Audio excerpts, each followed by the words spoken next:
আমি ডাক্তারের রূপ নিয়ে আপাকে জিজ্ঞেস করলাম, তোমার কোথায় ব্যথা? আপা বলল, আমার কোমরে মাথায় ব্যথা। আমি আপাকে বললাম, আপা তোমার সকল ব্যথা ভালো হয়ে যাবে যদি তুমি আমার কথায় রাজি থাকো। আপা বলল, কি কথা? আমি বললাম, তোমার হাঁটুতে বা কোমরে একটা ঔষধ দিয়ে মালিশ করলে ভালো হয়ে যাবে, আর সেই মালিশটা আমার কাছে আছে। আপা বলল, আমি তো ব্যথামুক্ত হতে চাই। আমি আপাকে বললাম, তাহলে তুমি সোজা হয়ে শুয়ে পড়ো। তারপর আমি মালিশের নামে আপাকে সারা রাত ধরে যা করেছিলাম তা শুনলে তোমাদের মাথা গরম হয়ে যাবে। তাহলে আসল ঘটনাটি বলি। আপাকে চাকরির জন্য পাশের জেলায় গিয়েছিলাম। পাশের জেলা বলতে যে আহামারি দূর তা কিন্তু নয়, বাসে 1 ঘন্টার রাস্তা। সেখান থেকে ভ্যানে আর 10 মিনিট। গ্রামটা আমার পরিচিত, নামেদিও আগে কখনো যায়নি। তবে যাওয়ার আগে বাড়ি থেকে শুনে গিয়েছিলাম ওই গ্রামে আমাদের এক আত্মীয়ের বাড়ি, চাচা বাবার মাস্তুতো ভাই। ঘনিষ্ঠ কিন্তু দীর্ঘদিন যোগাযোগ নেই। ওই চাচাকে আমি দেখেছি, কিন্তু কখনো তাদের বাড়িতে যাওয়া হয়নি। ফেরার পথেই বিপত্তিটা ঘটল। বিপত্তি না বলে সৌভাগ্য বললেই বোধহয় ভালো হতো। দুপুরের প্রচণ্ড রোদে ভ্যানে করে ফিরছিলাম। গ্রামের রাস্তা যদিও কাঁচা রাস্তা, ফাঁকা ফাঁকা বাড়ি পড়ছিল, কিন্তু বিধি বাম কিছু দূর আসার পর ভ্যানের চাকা পাংচার। চোখে সরিষার ফুল দেখলাম। যদিও রাস্তার বেশি দূরের নয়, কিন্তু হাঁটা তো আমার পক্ষে সম্ভব নয়। ভ্যানওয়ালা বিরস মুখে বলল, ভাইজান ভাড়া দেওয়া লাগবে না। ক্লান্ত ঘামে ভেজা মুখটা দেখে মায়ে লাগল, ভাড়ার চেয়ে বেশি দিলাম। কিন্তু আমি এখন কি করি? গ্রামের প্রায় মাঝামাঝি কোনো দোকানও আশেপাশে চোখে পড়ছে না। ভ্যানওয়ালা এখনো দাঁড়িয়ে আছে। তাকে বললাম চলে যেতে। সে যেতে যেতে বলল, অপেক্ষা করতে। ভ্যান অবশ্যই পাওয়া যাবে। আমি অপেক্ষা করতে লাগলাম ভ্যানের জন্য, কিন্তু কপালে থাকলে ঠেকাই কে? বেশ কিছুক্ষণ অপেক্ষা করে বিরক্তিভরা মন নিয়ে আস্তে আস্তে হাঁটতে লাগলাম। বেশ অনেকক্ষণ ধরে হেঁটে চলেছি। টপটপ করে ঘাম ঝরছে গা দিয়ে। গ্রামের প্রায় শেষ মাথায় এসে গেছি। কোনো ভ্যানওয়ালার দেখা হয়নি এখনো পর্যন্ত। তেষ্টায় ছাতি প্রায় ফেটে যাচ্ছে। আরও খানিকটা আসলাম, আর মাত্র 3টা বাড়ি সামনে। চৈত্রের দুপুরের প্রচণ্ড রোদ, মাটি যেন গলছে। হাঁটতে পারছি না। যা থাকে কপালে পানি না খেলে টিকা যাবে না ভেবে একটু দাঁড়িয়ে বাড়ি 3টার দিকে তাকালাম। প্রথমটা পাঁচিল দিয়ে ঘেরা, পরেরটা কুডে ঘর মতো, তার পরেরটা রাস্তা থেকে বেশ একটু দূরে। নতুন একটা বাড়ি, বাঁশের চটা দিয়ে ঘেরা। বট বাড়িটায় যাওয়াই উচিত হবে মনে করে আস্তে করে গেট ঠেলে ঢুকলাম। সবাই আমাকে দেখে, বাড়ির বাচ্চাসহ সবাই চমকে উঠে। আমাকে দেখেও উঠল। উঠানে এক পৌরা মাছ কুটছে। সামনে রান্নাঘরের বারান্দায় 3 সুন্দরী মহিলা রান্না করছে, বাড়িতে ছোট ছোট বাচ্চা ভর্তি। গ্রামের পরিবেশের সাথে একটু শহরের ফ্যাশন। অত্যন্ত সুন্দরী মহিলাগুলো, যদিও বয়স হয়েছে কিন্তু এখনো লাবণ্যময়ী। খোকা, কাউকে খুঁজছো? প্রশ্নের সম্বিত ফিরে পেলাম, জি একটু পানি খাব। একজন বউ, উঠে আসো, সামনের টিউবওয়েল থেকে পানি আনো। ইতিমধ্যে বাড়ির ছেলেরা বুঝতে পেরেছে বাড়িতে কেউ এসেছে, একটা চেয়ারও পেয়ে গেলাম। জীবনটা আবার পানি পেয়ে সতেজ হয়ে উঠেছে। মাছ কুটতে কুটতে মহিলা জিজ্ঞাসা করলেন, বাড়ি কোথায়? কিছু বললাম না। কোনো আগ্রহ দেখলাম না। এবার উঠতে হয় ভেবে উঠে দাঁড়ালাম। ও কি খোকা, উঠস কেন? দুপুর বেলা বাড়িতে মেহমান আসলে না খেয়ে যেতে নেই। এটাই আসলে বাঙালিদের প্রধান ঐতিহ্য। বাড়িতে মেহমান আসলে তাকে সমাদর করা, আপ্যায়ন করা। না, তার দরকার নেই। বললাম বটে, কিন্তু কেন যেন ক্ষিধা নয়। মহিলার দেবীর মতো চেহারায় আমাকে অনেকটা মায়ে আটকা পড়ে গেলাম। বাড়ির ছেলেদেরকে তার মা বললেন আমাকে বাড়ির ভেতরে নিয়ে যেতে। বাধ্য হয়ে গেলাম। বেশিক্ষণ অপেক্ষা করতে হলো না, 10 মিনিটের মধ্যেই ভাত চলে আসো। এতক্ষণ একা বসে বোর ফিল করছিলাম, কিন্তু যেই তাকে দেখলাম, ক্লান্তি আর বোর যেন এক নিমেষে উধাও হয়ে গেল। খুব সুন্দর দেখাচ্ছে তাকে। বোধহয় মুখে কিছু ক্রিম মেখে এসেছে। অপূর্ব সুন্দর দেখতে, শ্রদ্ধা করার মতো চেহারা। কিন্তু একটু গভীরভাবে দেখলে শ্রদ্ধার সাথে সাথে অন্য কিছু করতেও ইচ্ছা করবে। সুন্দরী বাঙালি মায়েদের মতো। আমি ভাত খাওয়া শুরু করলাম। তোমাদের ওখানে আমার এক দেওরের বাড়ি আছে। কথা শুনে আবার তাকালাম। নাম কি? আমার প্রশ্নের উত্তর দিতে দিতে তরকারি এগিয়ে দিচ্ছিলেন তিনি। নামটা শুনে চমকে উঠলাম। আমার বাবার নাম বললেন। আমি কিছুই বললাম না, কিছুই চুপচাপ শুনতে লাগলাম। চিনি কিনা জিজ্ঞাসা করল। হ্যাঁ বোধক মাথা নাড়ালাম। পাঠকরা বিরক্ত হচ্ছেন বোধহয়। বিরক্ত করার জন্য দুঃখিত। হঠাৎ করে পাওয়া এই আত্মীয় বাড়ি আর আত্মীয়ের পরিচয় দেওয়ার কারণ শুধু একটাই, তার মেয়ের চেহারাটা অনেক সুন্দর। যাই হোক, কিছুক্ষণ পরে চাচাও বাড়িতে আসলেন।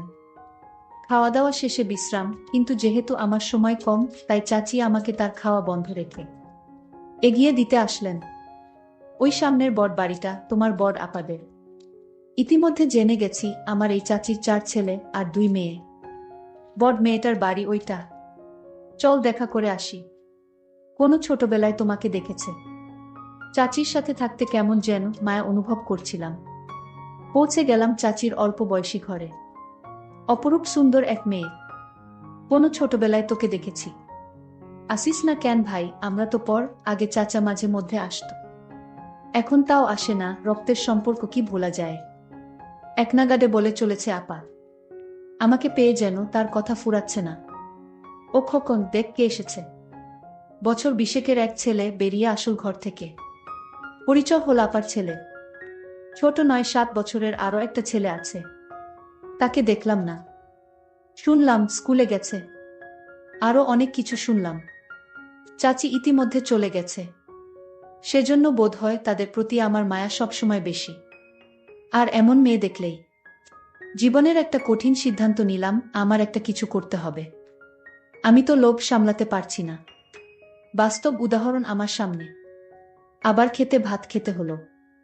পেট ভরা, কিন্তু এমন সুন্দর কেউ রেঁধেছে ভাবতে বেশি করেই ভাত খেলাম। খাবারটা অনেক স্বাদ ছিল। যেমন উনি সুন্দর তেমন তার হাতের রান্না করা খাবার। অনেকে গল্প শুনলাম, ছোটবেলায় আমি কেমন ছিলাম, আপার কাছ থেকে যেতে চাইতাম না, ইত্যাদি ইত্যাদি। তবে সবচেয়ে মনোমুগ্ধকর যে কথাটা শুনলাম সেটা হলো, আপার বয়স যখন 14 তখন তার বিয়ে হয়েছিল। পরের বছর ছেলে, তারপরেরটা অনেক আসার পর দুলাভাই বিদেশ গেছে। 2 বছর আগে একবার বাড়ি যদিও এসেছিল, কিন্তু 1 মাসের বেশি থাকতে পারেনি। বড় ছেলেটাও বিদেশ ছিল, কিন্তু কি কারণে যেন বাড়িতে চলে এসেছে 3 মাস পরে। আবার যাবে। সমস্যা হচ্ছে তাই নিয়ে আমার কোনো যোগাযোগ আছে কিনা দালালদের সাথে, ইত্যাদি ইত্যাদি। কথা যেন শেষ হয় না আপার। কিন্তু আমার মনে তখন বইছে অন্য ঝড়। এত সুন্দরী মহিলার স্বামী আজ 7 বছর বিদেশে। উনি একা একা কিভাবে সময় পার করে ভাবতে লাগলাম। আপা বলতে লাগলেন, তারপরে আবার ছেলে নিয়ে বিপদে আছে, সহজ টার্গেট। কিন্তু কিছুক্ষণ পরেই আমার ভুল ভাঙল। মেয়েদের চোখ জহুরির চোখ। আমি তার ছোট ভাই, যে আমাকে ছোটবেলায় অনেক সময় সাথে নিয়ে ঘুরেছে। ভালোবাসে, আদর স্নেহের অভাব তার কাছে আমার জন্য নেই। চাচার বাড়িতে না থাকতে চাইলেও বোনের বাড়ি থেকে খুব সহজে বের হতে পারলাম না। বোনের পেতে দেওয়া বিছানায় বিশ্রাম নিতে হলো। বোন আমার বাইরের কাজ গুছিয়ে এসে বসল আমার মাথার কাছে। আমার সাথে ছোটবেলার গল্প করতে লাগলো। আমার মামিও আমার পাশে এসে এভাবে গল্প করত। অনেক অনেক দিন দেখিনি তাকে। হঠাৎ যেন সেই মামির কথাও মনে পড়ে গেল। দীর্ঘদিনের অভিজ্ঞতায় জানি কিভাবে মেয়েদেরকে পটাতে হয়। সহজ তরিকা তাদের চেহারা আর সৌন্দর্যের প্রশংসা করা। সেটাই করছিলাম। বোন হঠাৎ বাইরে গেল। ছেলের গলার আওয়াজ পেয়ে। ভাগ্নে আমার খুব ভালো, সে বাইরে যাবে। 2 ভাই বোন একা হয়ে গেলাম। দেখ ভাই, আমাকে প্রশংসা করতে হবে না। তোর দুলাভাই আজ 7 বছর বিদেশ। অনেকে আমাকে চেষ্টা করেছে, কিন্তু সুযোগ কেউ পায়নি। তুই ভাই হয়ে বোনের দিকে। আপা, আমি কিন্তু খারাপভাবে বলেনি। আপনি আসলেই সুন্দর। না রে ভাই, এখন আর সুন্দর কই, আগে তো দেখিসনি। দেখলেও তোর মনে নেই। এখন গায়ের রং পুড়ে গেছে, বুড়ো হয়ে গেছি। বুঝলাম অনেকে চেষ্টা করলেও আমি ব্যর্থ হচ্ছি না।